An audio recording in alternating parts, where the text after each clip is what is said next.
नमस्कार शेतकरी मित्र हो. आज आहे शनिवार.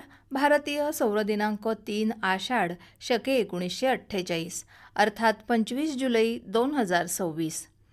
मंडळी, मासळीचे समुद्रातले नैसर्गिक साठे हे सततच्या मासेमारीमुळे कमी होत आहेत.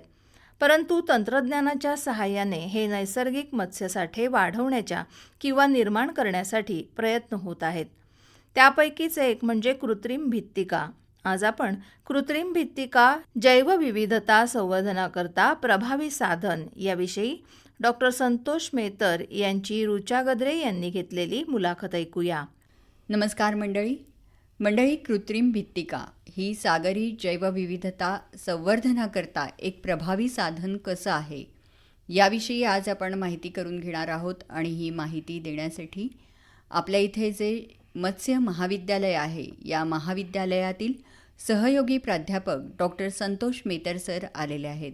त्यांच्याकडूनच आपण याविषयी जाणून घेऊया. नमस्कार सर. नमस्कार सर, कृत्रिम भित्तिका किंवा रीफ म्हणजे नेमकं काय आहे? कृत्रिम भित्तिका किंवा रीफ म्हणजे ही मानवनिर्मित संरचना आहे जी समुद्राच्या तळाला किंवा गोड्या पाण्यातील जलाशयांच्या तळाशी ही स्थापित केले जातात. त्यांना मराठीत कृत्रिम भित्तिका असेही म्हणतात. ही एक नैसर्गिक खडकाळ भागांची नक्कल करून अशा भित्तिका तयार केल्या जातात. त्यामुळे समुद्री जीवसृष्टीला नवीन निवासस्थान उपलब्ध होतं. या भित्तिकेची व्याख्या आपल्याला कशी करता येईल? तर या कृत्रिम भित्तिकेची व्याख्या आपल्याला अशी करता येईल की हा एक पाण्याच्या पृष्ठभागाखाली असलेला खडक किंवा प्लवंग किंवा अशाच प्रकारच्या सामुग्रीचं बनवलेला कडा किंवा उथळ भाग असतो. तो साधारण नैसर्गिक निर्जीव प्रक्रियांमुळे जसं काही वाळूचा साठा किंवा लाटांची जेव्हा धूप होते तेव्हा खड्डा तयार होतो किंवा सजीव प्रक्रियांमुळे जसे काय आपण उष्णकटिबंधीय प्रदेशात राहतो तिथे प्लवंग आपल्याला सापडतात आणि प्लवंगाचे खडक तयार होतात. ते एक ह्याचाच एक प्रकार आहे कृत्रिम भित्तिकेचं.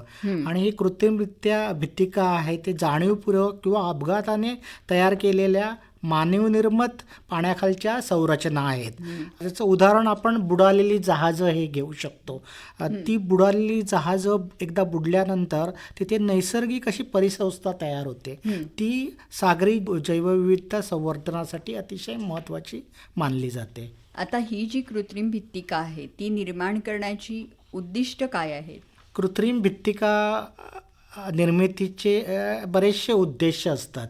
आता त्याचा पहिला उद्देश म्हणजे समुद्री जीवनासाठी आश्रयस्थान असतं. ह्याच्यात बरेचसे जे सागरी जलचर आहेत ते आश्रय घेतात आणि त्यामुळे ते नामशेष होण्यासाठी प्रतिबंध होतो. त्यांचा बऱ्यापैकी त्यांचे एक नैसर्गिक स्थान निर्माण होतं. ही भित्तिका निर्माण केल्यामुळे माशाच्या उत्पादनात सुद्धा वाढ होते असं आपल्याला दिसून आलेलं आहे. ही भित्तिका आहे ती माशांच्या प्रजननासाठी अतिशय आवश्यक असं अनुकूल असं वातावरण निर्माण करतं. तसेच स्थानिक मच्छीमारांना सुद्धा अशा भित्तिका तयार केल्यामुळे अधिक मासे त्या भागात मिळतात असे दिसून आलेले आहेत. आणि सगळ्यात महत्त्वाचे म्हणजे जैवविविधता संवर्धन. कारण आजकाल आपण बघतो जैवविविधतेला अनेक धोके निर्माण झाले आहेत. प्रदूषण असेल, तापमान वाढ असेल, बऱ्याचशा प्रकारची जैवविविधता नष्ट होत चाललेली आहे. ती समुद्रातील जी जैवविविधता टिकून ठेवण्यासाठी अशा भित्तिका बऱ्याचशा जीवांना आकर्षित करतात आणि त्यांना तिथे निवारा तसेच खाद्य देतात. त्यामुळे बऱ्याच प्रकारचे मासे आणि इतर जीव हे ते त्या ठिकाणी राहतात. एकूणच ही भित्तिका निर्माण केली तर त्याचा सागरी जीवांना म्हणजेच माशांना तसंच मासेमारी हा व्यवसाय करणाऱ्यांना खूप फायदा होणार आहे. बरोबर. आता ही कृत्रिम रीफ बांधण्यासाठी कोणकोणत्या सामुग्रीचा वापर केला जातो? कृत्रिम रीफ बांधण्यासाठी वेगवेगळ्या साहित्याचा वापर जगभरात केला जातो. जे पहिलं आहे ते जुनी जहाजं जी बरीचशी आपले संरक्षण दलात असतात अशी जुनी जहाजं ही जाणीवपूर्वक बुडवली जातात. त्यामुळे तिथे अशी कृत्रिम भित्तिका तयार होते त्या जहाजाच्या आजूबाजूला, आणि ती सुद्धा एक महत्त्वाचं आपण सामुग्री म्हणून वापर करतो. त्याच्यानंतर सिमेंट किंवा कॉन्क्रीटचे ब्लॉक्स तयार केले जातात एक विशिष्ट आकाराचे, आणि ही पद्धत आहे ती सर्वसाधारण सगळीकडे वापरली जाते. तसेच रिसायकल केलेले स्टीलसुद्धा आणि त्याचे मॉडेलसुद्धा कृत्रिम भित्तिकेसाठी वापरतात. तसेच खास काही डिझाईन केलेले जसे काही त्रिकोणी रीप मासे किंवा ग्रुपर्स मासे किंवा वेल रिंग मॉडेलसारखे प्रकारसुद्धा साहित्याचा भाग म्हणून आपण वापरता येतो. आता ह्या ज्या रीफ आहेत ह्या कशा प्रकारे कार्य करतात? एकदा हे रीप समुद्रात आपण टाकल्या की ते साधारण 8 ते 10 मीटर खोलीच्या तळावर सोडल्या जातात, आणि एकदा त्याची स्थापना झाली, स्थापनेनंतर साधारण 3 महिन्याने ह्या संरचनेवर जीवाणूजन्य बायोफिल्म व शेवाळ तयार व्हायला सुरुवात होते. आणि मग एकदा शेवाळ आणि वनस्पती वाढू लागल्यानंतर लहान मासे इथे आकर्षित होतात, कारण लहान माशांचे खाद्य हे शेवाळ आणि वनस्पती असतं, आणि हजारो सूक्ष्मजीव सुद्धा त्याच्या आजूबाजूला वास्तव्यास येतात. आणि कालांतराने ह्या भागात प्रवाळ खडक तयार होतात, आणि एक प्रकारची परिसंस्था निर्माण होते. तिथे वेगवेगळे जीव आणि इतर प्राणी तिथे राहतात, जिथे मुख्यतः मासे अंडी घालतात आणि तिथे वाढतात, आणि माशांचं शत्रूंपासून सुद्धा संरक्षण होतं. म्हणजे माशांसाठी एक चांगला निवारा तिथे उपलब्ध होतो. निवारा तसंच खाद्य सुद्धा तिथे उपलब्ध होतं. ही कृत्रिम भित्तिका समुद्रात निर्माण करण्याचे नेमके फायदे कोणते आहेत? कृत्रिम जी भित्तिका आहे जी निर्माण केल्यामुळे बऱ्याचशा देशांमध्ये, आपल्या देशांमध्ये अनेक फायदे आपल्याला दिसून येत आहेत. पहिला फायदा म्हणजे जैवविविधतेत वाढ होतं, कारण वेगवेगळ्या प्रकारचे सागरी जीव त्यांना निवासस्थान तिथे मिळतं. तसेच मत्स्य उत्पादनातसुद्धा वाढ झालेली दिसून येते. आजकाल अतिमासेमारीमुळे जी मासेमारीमध्ये घट आपल्याला दिसून येते, त्यामुळे इथे भित्तिका अशा तयार केल्या तर नक्कीच मासेमारी उत्पादनामध्ये वाढ होऊ शकते. तसेच मच्छीमारांच्या उत्पन्नात वाढ होऊन स्थानिक अर्थव्यवस्थेला चांगली चालना मिळू शकते. आता मुंबईतील वरळी कोळीवाड्याच्या इथे अशी भित्तिका उभी केलेल्या आहेत, आणि त्याचा स्थानिक समुदायाला फायदा झाला आहे असं आपल्याला दिसून आलेलं आहे. तसंच पर्यटन व मनोरंजन हे आजकाल सगळीकडे वाढत चालले आहे. कोकणात सुद्धा पर्यटन मोठ्या प्रमाणात वाढतं आहे. तिथे स्कुबा डायव्हिंग आणि स्पोर्ट फिशिंगच्या अनेक संधी उपलब्ध झालेल्या आहेत. अशा भित्तिका तयार केल्या तर आजूबाजूची जीवसृष्टी निर्माण होऊन पर्यटकांना सुद्धा वेगळा आनंद मिळू शकेल. आणि सगळ्यात महत्त्वाचा म्हणजे आजकाल कार्बन डायऑक्साईडचं प्रमाण वाढत चाललेलं आहे. तर ह्या भित्तिका हे कार्बन सिंक म्हणून त्याचा वापर सगळीकडे होत आहे, आणि संशोधनातसुद्धा असं दिसून आलं आहे की ह्या भित्तिकांमध्ये कार्बन साठवण ठेवून जी हवेची गुणवत्ता आहे ती सुधारण्यास ह्या भित्तिका मदत करतात. एकूणच ही भित्तिका ही सागरी पर्यावरणाबरोबरच एक व्यावसायिक लोकांना सुद्धा मदत करते. कृत्रिम भित्तिका समुद्रात यशस्वी निर्माण करण्यात कोणती आव्हानं आहेत?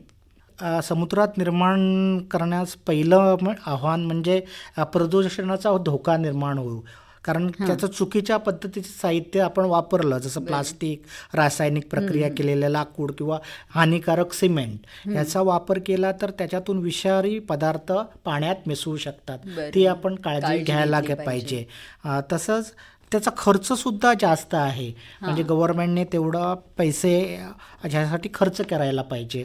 आणि चांगल्या पद्धतीच्या रीप हा महाग असतात, जे रासायनिक पदार्थापासून न बनवता जैविक पदार्थांपासून बनवलं तर ते चांगल्या जरा महाग पडतं. आणि त्यात कधी कधी काय होतं, चांगल्या जातींसह काही आक्रमक जातीसुद्धा निवारा घेतात, त्यामुळे इतर जातींसाठी काही अंशी हे हानिकारक होते.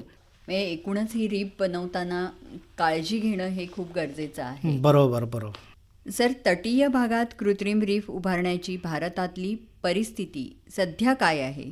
भारत सरकारने यासाठी चांगले धोरणं आणि उपाययोजना केलेल्या आहेत आणि त्याच्यासाठी निधीसुद्धा उपलब्ध झालेला आहे. आता आपल्या देशाचा विचार करता देशभरातील तटीय भागात अशा कृत्रिम रीप किंवा भित्तिका उभारण्याचे वेगवेगळ्या योजना हाती घेण्यात आलेल्या आहेत आणि त्यासाठी विविध सागरी राज्य काम करत आहे. आपण महाराष्ट्राचा विचार केला तर आपल्या सिंधुदुर्ग, रत्नागिरी, रायगड, ठाणे व पालघर जिल्ह्यामध्ये अशा कृत्रिम भित्तिका काही ठिकाणी निर्माण करून समुद्रात टाकल्या गेल्या आहेत आणि मुंबईत वरळी कोळीवाडा आहे, तिथे साधारण अरबी समुद्रात 210 अशा कृत्रिम रीप बसवण्यात आलेला आहे आणि तिथल्या मच्छीमारांना एक फायदेशीर ठरत आहे. भारताचा विचार केला तर केरळ राज्य त्याच्यामध्ये आघाडीवर आहे. कॉन्क्रीटपासून बनवलेले कृत्रिम रीप मोठ्या प्रमाणात तिथे समुद्रात सोडलेले आहेत. तिरुवनंतपुरम जिल्ह्यातील 42 मासेमारी गावांमध्ये अशा प्रकारची चाचणी यशस्वी ठरल्यानंतर हा जो प्रकल्प आहे कृत्रिम भित्तिकेचा तो इतर राज्यात सुद्धा राबवण्यात येत आहेत. आपल्याकडची जी INS गुलदार ही युद्धनौका जी आहे ती कृत्रिम भित्तिका म्हणून कशा पद्धतीने विकसित करण्यात येत आहे? हल्लीच्या पेपरमध्ये बऱ्याच वेळी आपण वाचलं असेल ना की INS गुलजार ही भारतीय नौदलाची निवृत्त युद्धनौका असून महाराष्ट्रातील सिंधुदुर्ग जिल्ह्यामध्ये निवती समुद्र किनाऱ्याच्या इथे बुडवून भारतातील पहिलं अंडर वॉटर युद्धनौका संग्रहालय आणि कृत्रिम भित्तिका म्हणून विकसित करण्यात येत आहे आणि त्याचं प्रयोग केले जात आहेत. ही INS गुलजार ही नौका 1985 भारतीय नौदलात दाखल झाली.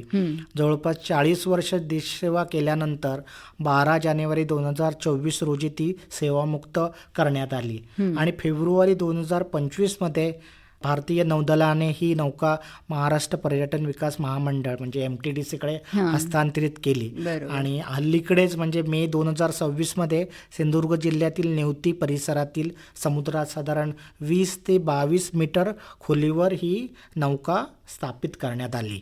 आता हा जो प्रकल्प आहे या प्रकल्पाची नेमकी उद्दिष्ट काय आहेत? ही नौका भित्तिका म्हणून स्थापन करण्यामागची ही नौका बुडवल्यानंतर त्यांचं उद्दिष्ट बरीचशी त्यांनी दिलेली आहेत की भारतातील पहिलं अंडर वॉटर म्युझियम तयार करणं, जिथे बोटीच्या खाली जाऊन कशी जीव दिसतात हे पाहण्याची संधी आपल्या लोकांना आणि पर्यटकांना मिळेल. आणि सगळ्यात महत्त्वाचं म्हणजे ह्या बोटीद्वारे कृत्रिम प्रवाळ किंवा आपण भित्तिका म्हणतो ती निर्माण करून सागरी जैवविविधतेला चालना देणं हे सुद्धा महत्त्वाचं उद्दिष्ट आहे. तसेच स्कुबा डायव्हिंग आणि सबमरीन हा उद्योग सध्या मोठ्या प्रमाणात प्रचलित होत आहे. तसं ह्या उद्योगाद्वारे जे पर्यटन विकसित करणं हे सुद्धा महत्त्वाचं उद्दिष्ट शासनासमोर आहे. तसेच किनारी भागातील लोकांसाठी रोजगार आणि पर्यटनाच्या संधी ह्याद्वारे वाढीस लागतील अशी आशा आहे. म्हणजे खूप सारी उद्दिष्ट यामागे आहेत. सर, सागरी जैवविविधता संवर्धनाकरता कृत्रिम भित्तिकेचं महत्त्व तुम्ही कसं सांगाल श्रोत्यांना? कृत्रिम भित्तिका हे एक आपण बघितलं की सागरी जैवविविधता संवर्धनासाठी अतिशय प्रभावी असं साधन आहे. जे योग्य नियोजन आणि साहित्य वापरल्यास जी समुद्रातील परिसंस्था आहे त्याच्यासाठी ही भित्तिका वरदान ठरू शकते. त्यामुळे जैवविविधता वाढेलच, त्याबरोबरच मासेमारी व्यवसायाला जो आता सध्या वाईट परिस्थितीतून जात आहे त्याच्या चालना मिळू शकते आणि स्थानिक अर्थव्यवस्था यामुळे सुधारू शकेल. तथापि ही भित्तिका वापरताना पर्यावरणदृष्ट्या संवेदनशील नियोजन आणि देखरेखीशिवाय ही वापरली तर त्याचा दुष्परिणाम होऊ शकतो. तसेच स्थानिक लोकांना बरोबर घेऊन कुठे नक्की ही भित्तिका तयार करायची, कारण त्यांचं जे पारंपरिक ज्ञान आहे ते महत्त्वाचं आहे. ते ज्ञानसुद्धा आपण व्यवस्थित वापरून त्याचा अभ्यास करून असे जर कृत्रिम भित्तिका आपण तयार केले तर सागरी जैवविविधतेचं संवर्धन होईलच, त्याबरोबर जे लोकांचा उदरनिर्वाहसुद्धा चांगल्या प्रकारे चालू शकेल. नक्कीच. तर मंडळी, तुमच्या लक्षात आलं असेल की सागरी जैवविविधता संवर्धनाकरता ही कृत्रिम भित्तिका किती महत्त्वाची आहे आणि त्यामुळे आपल्याला कोणते फायदे त्यापासून होणार आहेत. सर, तुम्ही इथे आलात आणि याविषयी खरोखरच खूप चांगली माहिती आमच्या श्रोत्यांना दिलीत, त्याबद्दल आकाशवाणीच्या वतीने आणि आमच्या श्रोत्यांच्या वतीने मी आपले आभार मानते. नमस्कार. धन्यवाद. कृत्रिम भित्तिका जैवविविधता संवर्धनाकरता प्रभावी साधन ही डॉक्टर संतोष मेहतर यांची ऋचा गद्रे यांनी घेतलेली मुलाखत आत्ताच आपण ऐकलीत. आता ऐकूया शाश्वत शेतीसाठी देशी गोवंश संवर्धन याविषयी माहिती. नमस्कार मंडळी, भारतीय देशी गोवंश हा हजारो वर्षांच्या नैसर्गिक निवडीचा आणि शेतकऱ्यांच्या अनुभवाचा परिणाम आहे. उष्ण हवामानाशी जुळवून घेण्याची क्षमता, रोगप्रतिकारक शक्ती, कमी खर्चात पालन, नैसर्गिक प्रजनन क्षमता आणि शेण गोमूत्राद्वारे सेंद्रिय शेतीला मिळणारं योगदान यामुळे देशी गोवंश आजही ग्रामीण अर्थव्यवस्थेचा कणा आहे. नैसर्गिक शेती, कार्बन उत्सर्जन कमी करणं, मृदा संवर्धन आणि जैवविविधतेचं संरक्षण यासाठी देशी गोवंशाची भूमिका अत्यंत महत्त्वपूर्ण आहे. आजचा दिवस केवळ देशी गोवंश संवर्धनाबाबत मर्यादित नसून देशी गोवंशाच्या वैज्ञानिक संवर्धनाचा, शेतकऱ्यांची समृद्धी आणि शाश्वत कृषी विकासाचा संकल्प करण्याचा दिवस. हवामान बदल, नैसर्गिक संसाधनांची घट, उत्पादन खर्चातील वाढ आणि अन्न सुरक्षेची आव्हानं यांसारख्या परिस्थितीत देशी गोवंशाचं महत्त्व पूर्वीपेक्षा अधिक वाढलंय. महाराष्ट्रातील प्रयोगशील पशुपालकांनी खिल्लार, देवणी, लाल कंधारी, डांगी, गवळाऊ, कोकण कपिला आणि कठाणी हे स्थानिक गोवंश चांगल्या प्रकारे सांभाळले आहेत. तसंच गीर, साहिवाल, राठी, थारपारकर आणि लाल सिंधी या राष्ट्रीय स्तरावरील उत्कृष्ट दुभत्या जातींचंही महत्त्व वाढतंय. परंतु गेल्या काही दशकात अनेक देशी गोवंश जातींची संख्या कमी झाली आहे. या अनुवंशिक संपत्तीचं जतन करणं ही काळाची गरज आहे. देशी गोवंश संवर्धन ही केवळ शासनाची किंवा संशोधन संस्थांची जबाबदारी नसून आपल्या सर्वांची चळवळ निर्माण करणं गरजेचं आहे. शेतकरी, गोशाळा, स्वयंसेवी संस्था, युवक, संशोधक आणि समाजातील प्रत्येक घटकाचा सक्रिय सहभाग यामध्ये आवश्यक आहे. प्रत्येक गावात शुद्ध देशी गोवंश वाढवणं, उत्कृष्ट वळूंचा वापर, नोंदणी, वैज्ञानिक संगोपन आणि आधुनिक तंत्रज्ञानाचा स्वीकार केला तर देशी गोवंश संवर्धनाची चळवळ अधिक प्रभावी होईल. देशी गोवंश संवर्धनात शेतकरी सहभागाचं उत्तम उदाहरण म्हणजे साहिवाल क्लब ऑफ महाराष्ट्र. 2015 केवळ 18 साहिवाल गायींच्या संगोपनातून या उपक्रमाची सुरुवात झाली. शास्त्रीय मार्गदर्शन, उत्कृष्ट जनुक संपदा, नियोजित प्रजनन, शेतकरी ते शेतकरी ज्ञान देवाणघेवाण आणि संशोधन संस्थांशी सातत्यपूर्ण समन्वयाच्या बळावर आज महाराष्ट्रात सुमारे 7,000 साहिवाल गोवंशाचं संगोपन होत आहे. हा प्रवास केवळ संख्यात्मक वाढीचा नाही तर लोकसहभाग आणि संशोधन यांच्या यशस्वी संगमाचा आदर्श नमुना आहे. शेतकऱ्यांनी देशी गोवंशाच्या गुणवत्तेवर विश्वास ठेवला, आधुनिक वैज्ञानिक तंत्रज्ञानाचा स्वीकार केला आणि परस्पर सहकार्याच्या माध्यमातून साहिवाल गोवंशाच्या संवर्धनाला लोकचळवळीचं स्वरूप दिलं. या अनुभवातून एक महत्त्वाचा संदेश मिळतो की जेव्हा संशोधन संस्था, कृषी विद्यापीठ, तज्ज्ञ आणि शेतकरी एकत्रितपणे कार्य करतात तेव्हा देशी गोवंश संवर्धनाचं उद्दिष्ट अधिक वेगाने आणि प्रभावीपणे साध्य होतं. आज साहिवाल क्लब ऑफ महाराष्ट्र हे देशी गोवंश संवर्धनातील शेतकरी सहभागाचं प्रेरणादायी मॉडेल म्हणून राज्यभर ओळखलं जातं. तसंच इतर देशी जातींच्या संवर्धनासाठी मार्गदर्शक ठरतं. देशी गोवंशाचं संवर्धन म्हणजे आपल्या संस्कृतीचं, जैवविविधतेचं, शेतीचं आणि भविष्यातील अन्न सुरक्षेचं संरक्षण. संशोधन, विज्ञान, कृत्रिम बुद्धिमत्ता आणि शेतकऱ्यांचा अनुभव यांचा संगम घडवून भारताला देशी गोवंश संवर्धनात जगातील अग्रगण्य देश बनवण्याची क्षमता आहे. मंडळी, पुण्यातील कृषी महाविद्यालयामध्ये देशी गाय संशोधन आणि प्रशिक्षण केंद्र कार्यरत आहे. येत्या काळात देशी गोवंश संवर्धनासाठी अत्याधुनिक सेंटर ऑफ एक्सलन्स विकसित होतंय. या केंद्रात गीर, साहिवाल, राठी, थारपारकर, लाल सिंधी तसंच महाराष्ट्रातील खिल्लार, देवणी, लाल कंधारी, डांगी, गवळाऊ आणि कोकण कपिला या जातींचं संवर्धन, शुद्ध प्रजनन, आनुवंशिक सुधारणा आणि वैज्ञानिक व्यवस्थापन केलं जातंय. पशुपालनामध्ये कृत्रिम बुद्धिमत्ता, इंटरनेट ऑफ थिंग्स, सेन्सर आधारित पशु व्यवस्थापन, डिजिटल डेटा विश्लेषण आणि मोबाईल तंत्रज्ञानामुळे मोठी क्रांती घडतेय.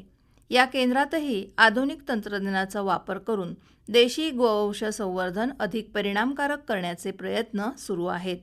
फुले डेअरी पायलट या डिजिटल फार्म व्यवस्थापन प्रणालीद्वारे दूध उत्पादन, खाद्य व्यवस्थापन, औषधोपचार, लसीकरण, प्रजनन, खर्च आणि उत्पादन यांची दैनंदिन डिजिटल नोंद ठेवली जाते. फुले मिल्कमन प्रणालीद्वारे दूध उत्पादनाची अचूक डिजिटल नोंद केली जाते. फुले डेअरी गाईड मोबाईल ॲपद्वारे शेतकऱ्यांना देशी गोवंश पालनाविषयी वैज्ञानिक माहिती उपलब्ध करून दिली जाते.